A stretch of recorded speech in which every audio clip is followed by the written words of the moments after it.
apa namanya,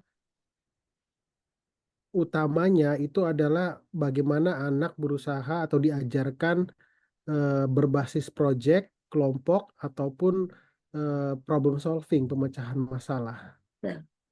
Nah, Ibu memberikan masalah apa ke anak-anak Jadi atau di proyek situ apa? kan ada cara membaca untuk Hmm, pembelajaran membaca surat Al-Maun.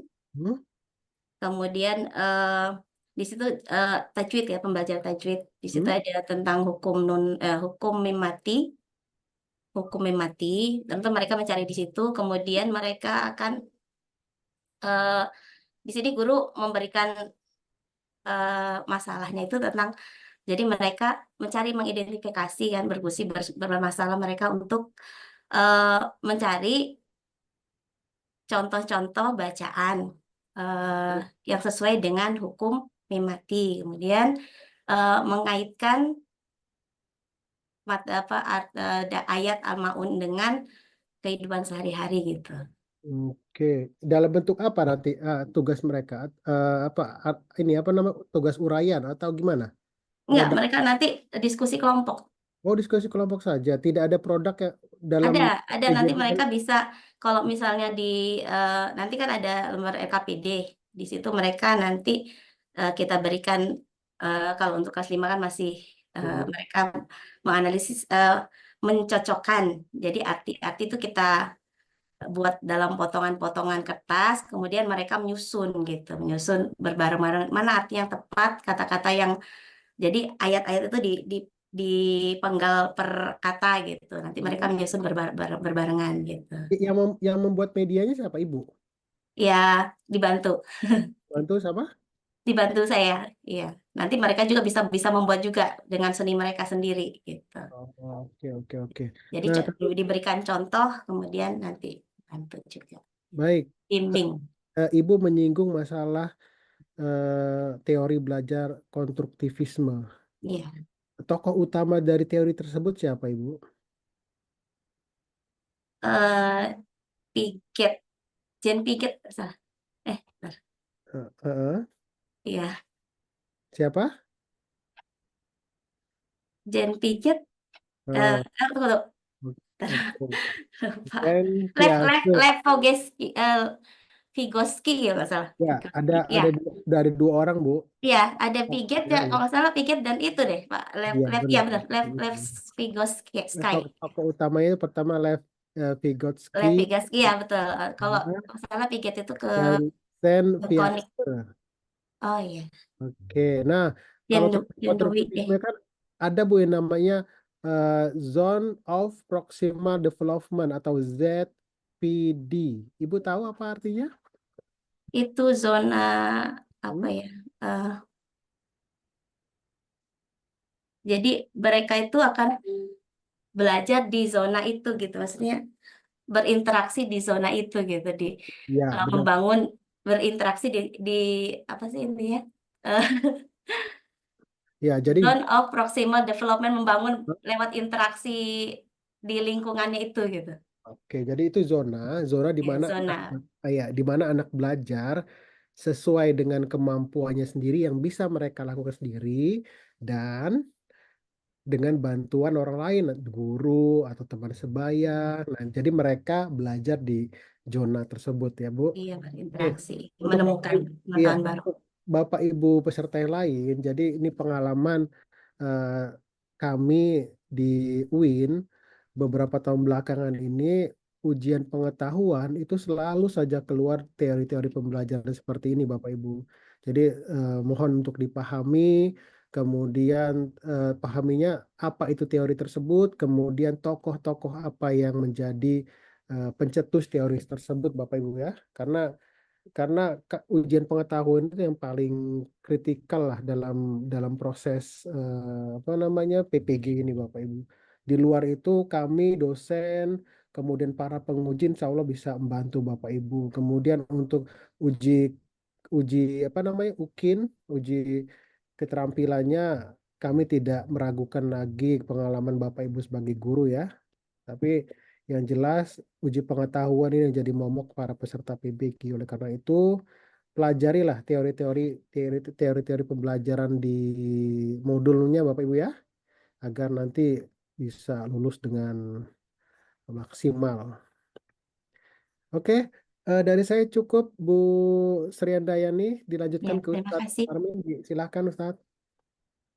Eh, Terima kasih Bu Sri Handayani. Andi ya nih Pak. Ibu ya, Ibu dalam menyusun modul ajar, dalam menyusun modul ajar itu tentunya ada tujuan pembelajaran.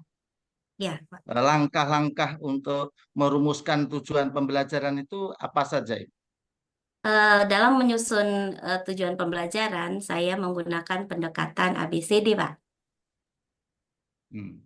ABCD itu audience, behavior, condition, dan degree. Tuh.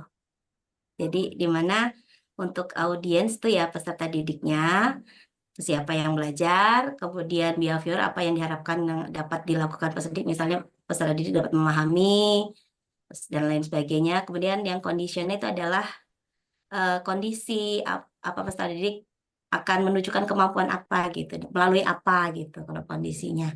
Kemudian degree itu untuk tingkatan, jadi kemampuan apa yang diukur gitu.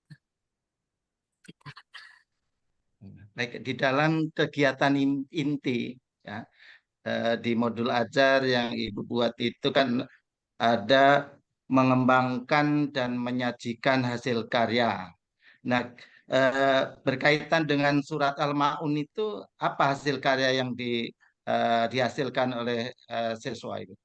Iya, kalau untuk karena karena saya juga penerapan untuk pembelajaran berdiferensiasi. Jadi untuk penyajian itu berdasarkan misalnya anak bisa menyajikan dalam bentuk kaligrafi bisa ayat ya, ayat satu ayat gitu. Atau juga mereka juga bisa mempresentasikan hasil yang terkait dengan kegiatan yang menyayangi anak yatim seperti apa, mereka juga bisa bercerita.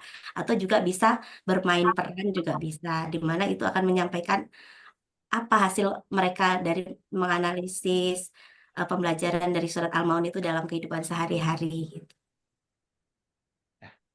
Baik, kemudian Ibu di PPRA-nya, di PPRA-nya itu kan di sana ada eh, yang gaya hidup berkelanjutan. Nah, Betul. itu kan isun gaya hidup berkelanjutan. Di sana ada hasil yang dia daur ulang.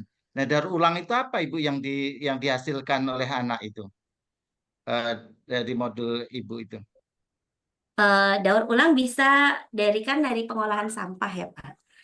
Jadi kami juga rencananya itu memang ada gambaran juga dulu jadi pelajaran di pembelajaran saya dapat di guru penggerak juga kita juga rencananya akan membuat bank sampah gitu dalam arti nanti pengolahan sampah itu nanti ada yang hasil seperti botol itu bisa dibuat diolah kembali bisa digunakan kembali misalnya kita buat plastik-plastik juga bisa dibentuk dimasukkan ke botol kemudian dibuat tempat duduk disusun gitu jadi itu jadi produknya seperti itu bisa didaur ulang artinya tidak dipakai tapi digunakan di dalam bentuk lain gitu. Baik. Ibu, saya minta tolong untuk dibacakan surat Al-Ma'unnya Ibu. Oh, baik. Agak serak. أعوذ بالله من الشيطان الرجيم بسم الله الرحمن الرحيم أرأيت الذي يكذب بالدين فذلك الذي يدع اليتيم ولا يحض على طعام المسكين فويل للمصلين الذين هم عن صلاتهم ساهون الذين هم يراءون ويمنعون الماعون. Ya, terima kasih Ibu Sri Andiani. Mungkin gitu Ustadz, saya cukup. Baik, terima kasih Ustadz Parmin. Ibu Sri, terima kasih banyak Ibu. Sukses selalu. Amin, Semoga terima kasih, Pak. bisa lulus dengan baik ya nanti di Amin ya Rabbal Alamin.